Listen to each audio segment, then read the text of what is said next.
Dear students, in this module, we will discuss in detail the social capillarity theory and the theory of increasing prosperity.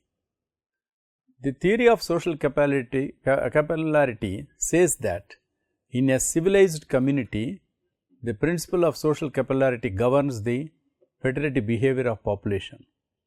Theory of increasing prosperity says that key to fertility differences is rooted in the differences in material prosperity of different people. That means material wealth influences fertility. Dumont's theory of social capillarity, the theory as earlier in 1890, Arson and Dumont, whose period was 1849 to 1902, a French scholar, propounded the theory of social capillarity. This theory says that in a civilized community, the principle of social capillarity governs the fertility behavior of population. There is a constant effort on the part of the individuals to rise in the social hierarchy. In other words, social capillarity refers to a strong desire reinforced by the very principles of democracy. This induces couples to restrict the number of their children. It has been documented that a drop in birth rate is associated with motives like selfish desires for security and leisure, individualism, and the desire to adopt the behavior of a higher class. Dumont's work also examined the reasons for opposing the traditional explanations of decline in French fertility. He considered traditional explanations of decline in French fertility are either mistaken or insufficient. His views on the psychological and sociological effects of an aging population because of fall in fertility are different. The main theory of social capillarity is detailed below. Social attraction or repulsion to something is known as social capillarity, also as social elevation. Dumont studied the growth of France's population in the latter part of the 19th century and concluded that the reason for the country's low fertility was high intellectual and aesthetic development. To Dumont, the direct cause of decline in birth rate was the upward mobility of an individual from the lower to the upper class. The individual tends to rise to higher levels in his social environment by process that is the capillarity effect in physics.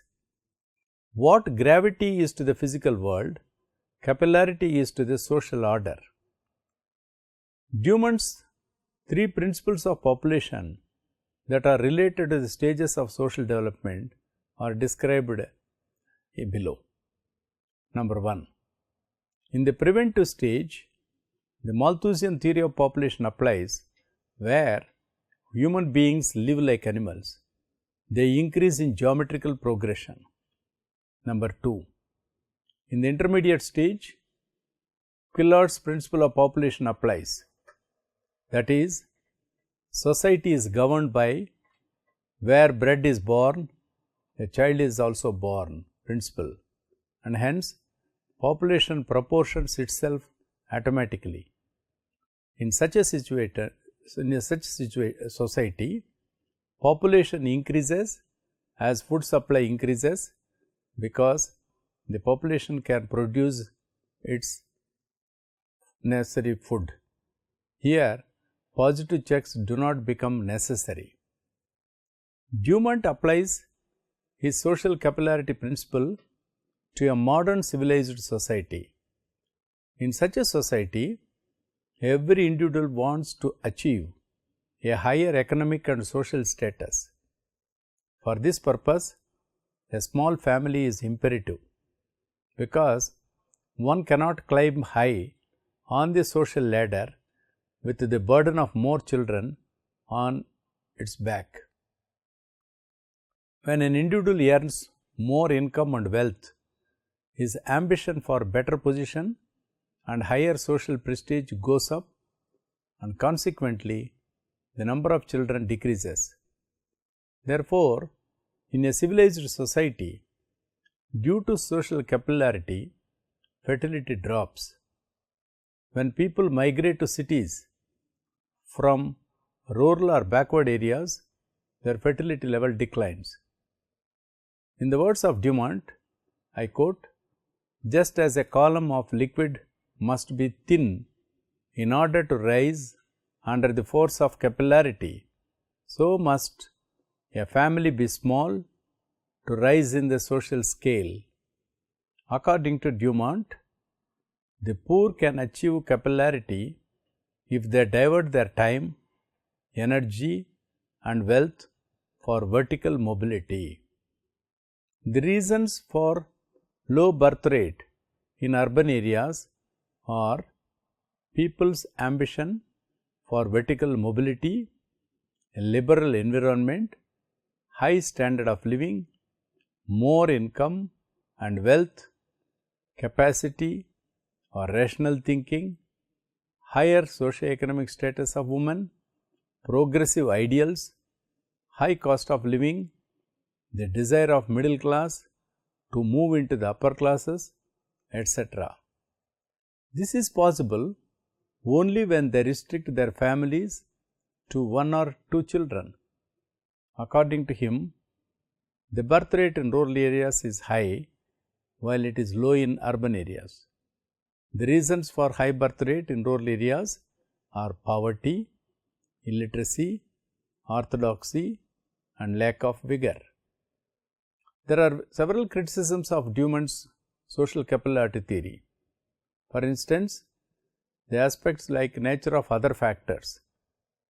Dumont's view that a low birth rate leads to high position in society is not true, because besides birth rate, other factors like social, economic, political, etc. are responsible for upward mobility in society. The second criticism is that it is not a universal truth. It cannot be accepted as a universal truth that one cannot climb high on the social ladder with the burden of more children on one's back, because there are many people with more children who have climbed high, and there are many people with less children who are living at the bottom. If we accept these views of Dumont, childless couples would occupy the highest rungs of society. Besides, it is common to find people have low social status and standard of living, but who have less children. Therefore, the number of children or the size of family has not directly related to the high or low position in the society. Other criticism is that the concept is not clear. The type of capillarity which an individual must choose as his ideal is not clear in Dumont's social capillarity concept. The other criticism is on that it is not a complete theory. Dumont's principle is not a complete population theory, because social capillarity is one of the motives that can lead to reduction in birth rate. The other aspect of criticism is that the theory is not applicable to underdeveloped societies. Dumont's observation that the birth rate in rural areas remains high while it is low in cities has also been criticized. It is true that compared to rural areas, birth rates in urban areas are low, but in a country like India, it is not applicable. For instance, it is applicable to socialist societies alone. Dumont's assertion that socialism leads to the destruction of social capillarity has been proved wrong. Even in a socialist country like China, people are following the social capillarity principle. They want to move higher on the social ladder by reducing their fertility. When laborers migrate from rural to urban areas, they often leave their families behind and to live alone in cities. This is a significant reason for low birth rates in urban areas. Therefore, the social capillarity theory may not apply to underdeveloped societies.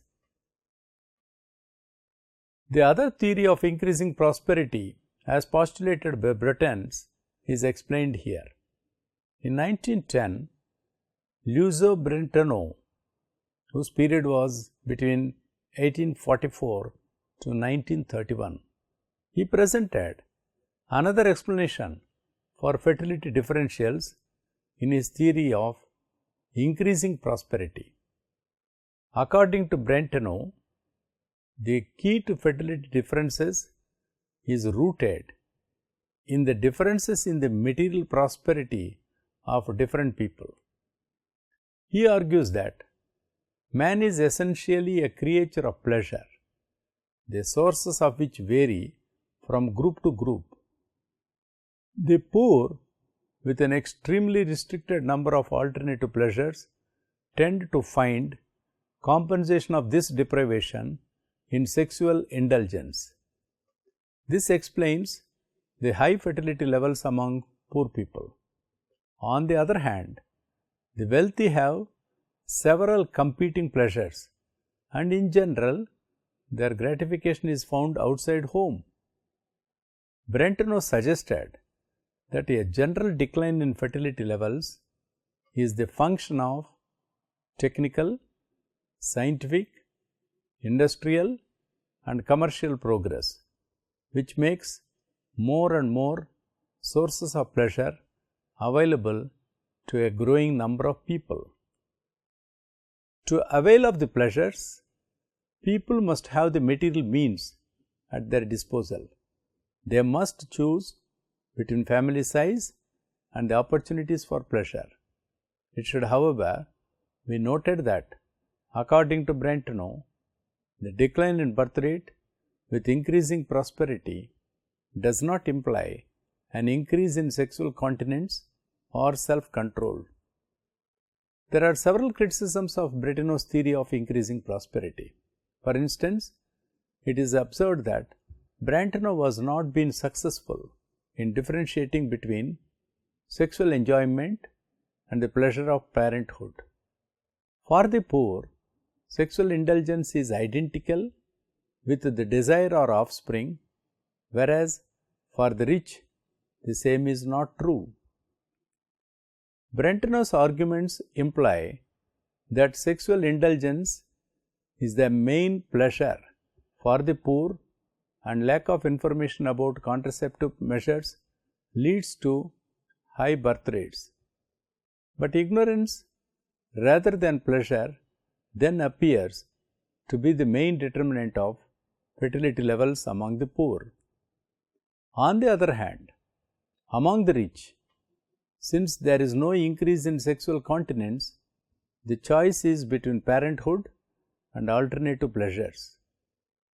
The Brenton's theory of fertility decline is not due to the increasing prosperity as argued by Roderich von Ungern-Sternberg.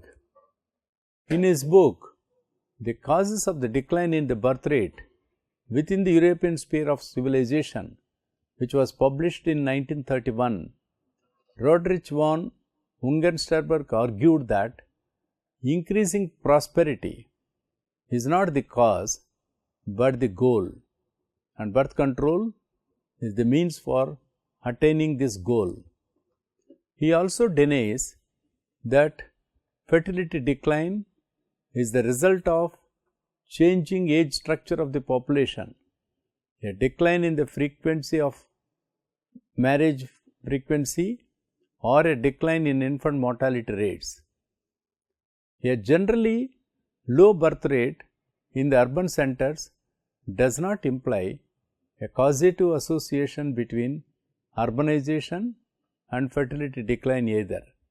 In fact, both urbanization and decline in fertility are the results of a common cause, that is, development of capitalist mentality, which denotes a rationalistic conception of life in which people weigh all actions carefully, including paternity. Sternberg made this proposition based on the experiences of European countries where the capitalist mentality had permeated all classes of the society. In conclusion, we may be clearly noticing that these theories have brought out that how the social ladder and the class differences and the urban-rural ways of living have influenced the fertility behavior of the people. And for instance, when Spencer postulated that social capillarity theory, clearly bringing out the fact that as people in their mobility, when it occurs towards upper strata of the society, when their ambition moves, one of the hindrances for them is number of children. To that extent, it becomes as a deterrent to have a larger family size, and thereby they naturally limit their family size to small so as to climb up the ladder and move to the upper classes. And that is why social capillarity to a great extent has been very clearly postulated as a major theory in linking the prosperity issues of the family and the couple and its linkages in fertility behavior. Similarly, the urban-rural differences has also been brought out clearly, so that where the Rodrich von Ungern-Sternberg has clearly argued that the prosperity is not the cause but the goal, and birth control is the means for attaining that goal, and that is why he also denies that fertility decline is the result of changing age structure of the population, a decline in the frequency of marriage or its frequency, or a decline in infant mortality rates is one of the important aspects that need to understand. And at the conclusion, we may have to see that the theory has clearly brought out that relationship between the improvement in socio-economic status and the reduction in the fertility behavior when people move from lower ladder to upper ladder in the social phenomena. And in this context, the prosperity plays an important role in restricting the number of children, and because in the upper strata there will be several opportunities other than at home which will be available, so that they will gain by moving out and having a limited number of children, so that they can get wider opportunities to be identified in that ladder. So, to that extent, this Spencer's theory of capillarity, social capillarity, makes a very significant attempt in understanding the fertility behavior of the people, especially those who are living with a higher social ladder, so that the number of poor people whose fertility is very high can be compared and make an attempt to understand on these phenomena. We need to understand that the theory of social capillarity, as postulated by Spencer, has been noticed based on the people's behavior that is observed in the France during that period. And that is why when he postulated this theory, he compared with the physics in which the capillarity effect is seen, and made an attempt of comparing that, for instance, the individual tends to rise to higher levels in his social environment by same process, that is the capillarity effect in physics. What gravity is to the physical world, capillarity according to Spencer is to the social order. So, to that extent, it is very clearly seen that in a civilized society, due to social capillarity, according to Spencer, the fertility level drops. When people migrate to cities from rural or backward areas, their fertility automatically drops because their ambition improves and they want to move from lower ladder to the upper social order, and that is why that make them to commit, and there it will be an obstacle to have a larger family size, through which they may have to forego their progressive ideals, and various factors contributes. That is why the reasons for low birth rate in urban areas are mainly people's ambition for vertical mobility, a liberal environment, high standard of living, more income and wealth, capacity or rational thinking, higher socio-economic status of women, progressive ideals, high cost of living, the desire of middle class to move into the upper class. All these individually or cumulatively are clearly influencing the people's mind to reduce their fertility. That is why when the urban setup is the way of living, automatically brings that rationalistic thinking that they have to restrict the number of children so that their mobility, which will be more meaningful for them to be more prosper, so that their income level and wealth levels increases, and with that the woman's status is also combined with the progressive ideals, and the high cost of living in urban areas make them to maintain that same standards, and in this process they reduce the number of children so that they can have a good quality of facilities, and their status also is at a higher levels of this thing. In this context, the social capillarity theory has a very valid interpretation in one of the important theories of fertility behavior, which has a validation in most of the societies, whether it was in the earlier periods and even now in most of the developing countries, it has applicability in the present context.